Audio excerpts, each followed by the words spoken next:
Hello, welcome back to our study of Peninei Halacha, teachings of Rav Eliezer Melamed Shlit'a.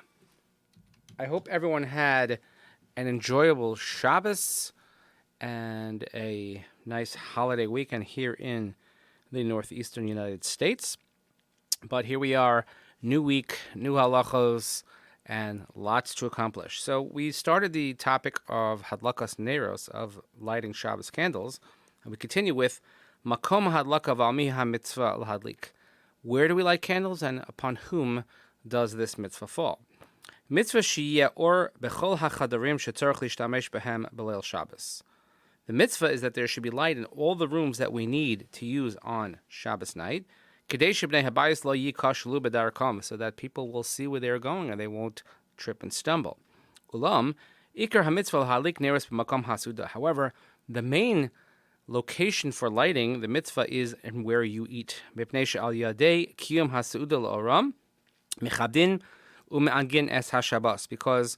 through having the meal in a lighted area, so this is how we honor and we enjoy the Shabbos. And this is why these are the candles upon which we make the bracha.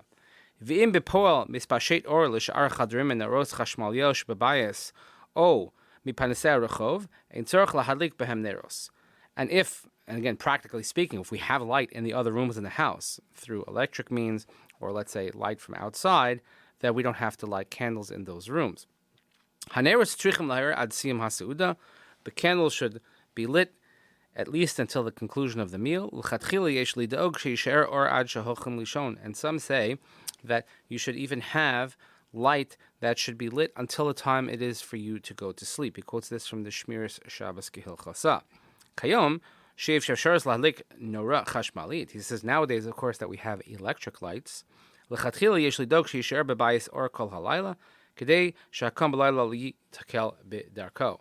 We have to make sure that with electric lighting that we have, that at least if a person has to get up in the middle of the night for whatever reason, at least you'll be able to see where you're going and you shouldn't trip.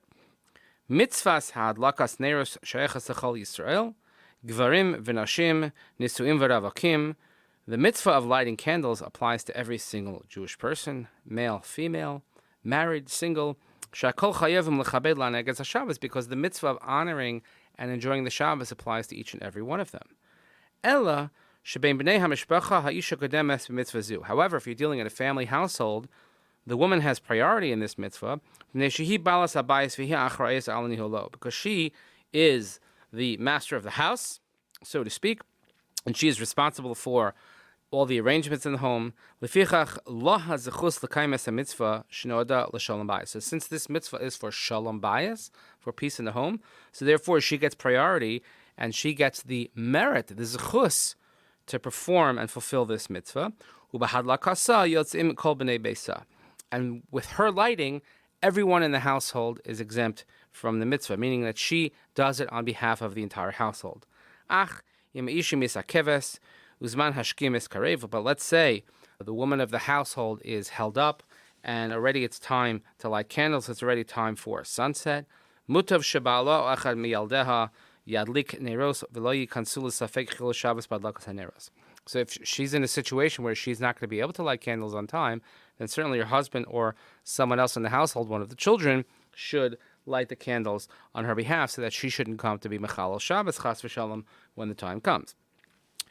Mizeh she'isha kodemes le'ish b'mitzvahs hadlakas neros, efshar lomod ki ikar hashalom shebabayis tali b'isha. The notion that the woman comes before the man when it comes to the mitzvah of lighting candles, so we learn from here that the main peace in the house is dependent on the woman.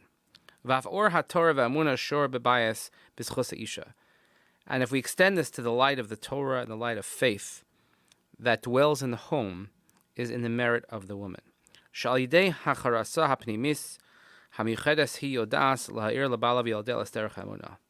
Because it's through her recognition, her inner recognition, that she has this unique quality, that she knows how to enlighten the home and her husband and her children the ways of faith. And she's the one that guides them to learn Torah properly. I always say that, if I can phrase it in my own words, that the spiritual compass in the home is dictated by the woman of the household.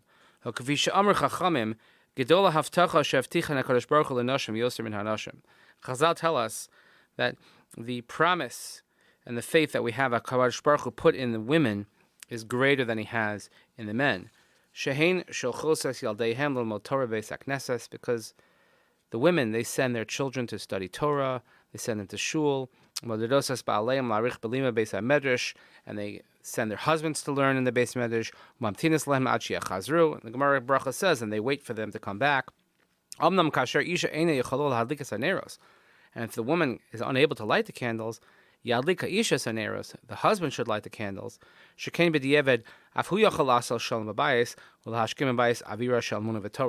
Because the husband can also inject a spirit and environment of Torah, of faith in the home, but we know that the Akeres Habayis, the mainstay of the home, is the woman. If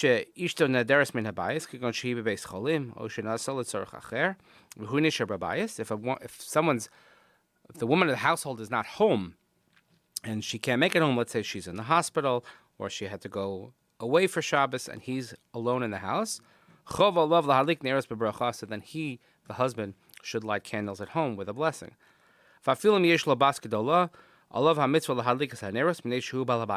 Even if he has an older daughter, he should still light the candles because he's considered the Baal Habayis. But he can also certainly ask his older daughter to light on his behalf and on behalf of the household. Some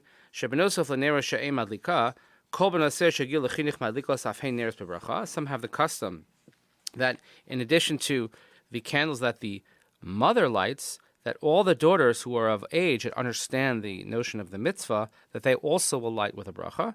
This is the custom of Chabad Chasidim. Ulam das rov haposkim sharak eim hamishpacha madlika neros v'chein noagin b'chol she'ar kihilas Yisrael. Our custom is not like the Chabad custom, but mother lights the candles for everyone, and she and only she makes the bracha. And this seems to be the widespread custom, he says, in Kihilas Yisrael.